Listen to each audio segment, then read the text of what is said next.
जय श्री हरि दोस्तों।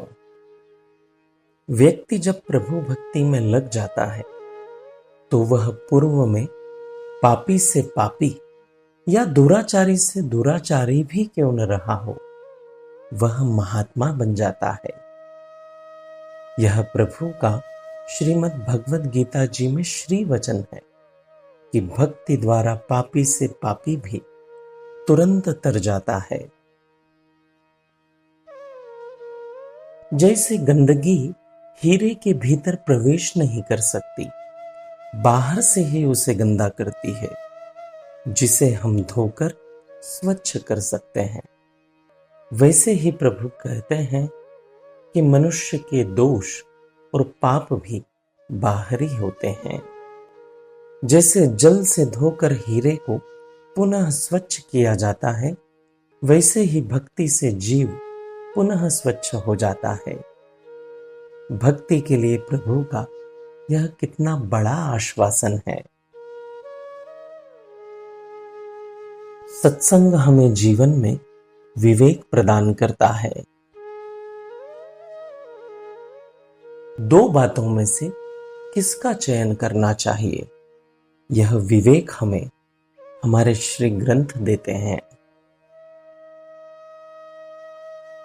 प्रभु श्री राम जी की कथा सुनकर प्रभु श्री राम जी की भक्ति जरूर करनी चाहिए और साथ ही प्रभु श्री राम जी के सद्गुणों का अनुसरण भी अपने जीवन में करना चाहिए।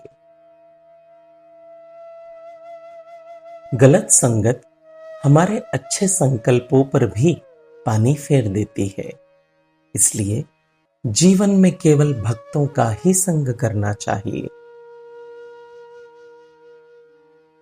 हमें अपने अच्छे संकल्पों का संरक्षण करना भी आना चाहिए, नहीं तो अच्छे संकल्प जीवन में आएंगे और बह भी जाएंगे।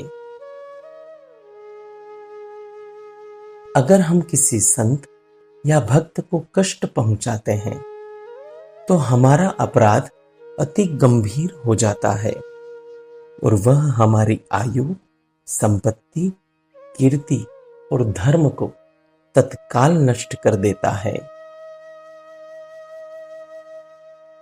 हमारा रात दिन केवल प्रभु का ही अनुसंधान होना चाहिए।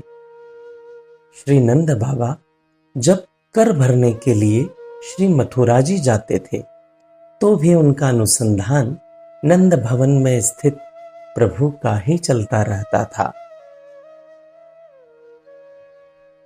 प्रभु ने पूतना को देखकर अपने श्री नेत्र बंद कर लिए। क्यों? संत कहते हैं कि प्रभु पाप को नहीं देखना चाहते। हमसे कभी भी विपरीत कर्म न हो जाए, इसका जीवन में हमें ध्यान रखना चाहिए। अच्छा कर्म हो पाया तो ठीक, पर बुरा कर्म जीवन में कभी नहीं होना चाहिए। पूतना जब विष लेकर आई तो प्रभु ने पूतना को देखकर आंखें बंद कर ली। इसका एक बहुत सुंदर भाव संत बताते हैं कि प्रभु ने आंखें बंद करके प्रभु श्री महादेव जी का ध्यान किया, क्योंकि संसार को अमृत देकर खुद विष पीने में देवों के देव प्रभु श्री महादेव जी ही अग्रणी हैं। जैसे ही पूतना ने प्रभु को विष पिलाने के लिए उठाया, प्रभु श्री सुखदेव जी कथा सुनाते सुनाते चिढ़ गए। भक्त श्री लीला में भी प्रभु को कष्ट पहुंचता हुआ नहीं देख सकते, इसलिए जब प्रभु विपत्ति की श्री लीला भी करते हैं तो वह देखकर भी भक्त चिढ़ जाते हैं।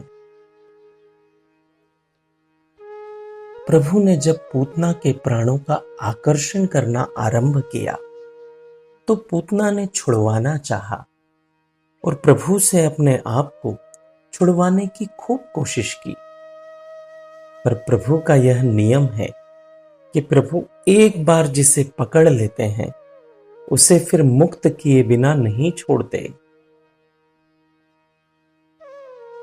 प्रभु नाम को पकड़ने से हमारे भीतर स्थित प्रभु हमारे जीवन में प्रकट होने लगते हैं। प्रभु नाम की इतनी महिमा है कि श्री गोपीजन बाल प्रभु की नजर उतारने के लिए भी प्रभु का नाम लेकर ही उसे मंत्र के रूप में पढ़ती थी। भूमि के जिस हिस्से की उर्वरक शक्ति नष्ट हो जाती है, वहां भी एक गौमाता को छोड़ दिया जाए तो उनके गौमूत्र और गोबर से वह भूमि फिर उर्वरक शक्ति से भर जाती है। गौ माता का इतना विशाल प्रभाव है। गौ माता के बिना कोई धर्म और कर्म नहीं हो सकता। हमारे ऋषियों ने सबसे पहले गौ सेवा की ही बात कही है। गौ माता का दूध हमें सात्विकता देता है, बल देता है, हमारी बुद्धि को पोषण देता है और हमारे शरीर को स्फूर्ति देता है। विश्व में अन्य कुछ भी नहीं जो यह चार चीजें एक साथ दे सकता है। शास्त्रों में कहा गया है कि गर्भवती स्त्री अगर पूरी गर्भावस्था में भारतीय देशी गौमाता का दूध पिए और नियमित रूप से प्रभु श्री सूर्य नारायण जी को अर्घ्य दे तो उसका बच्चा तेज लेकर पैदा होगा और वह 1000 बच्चों में अलग ही दिखेगा।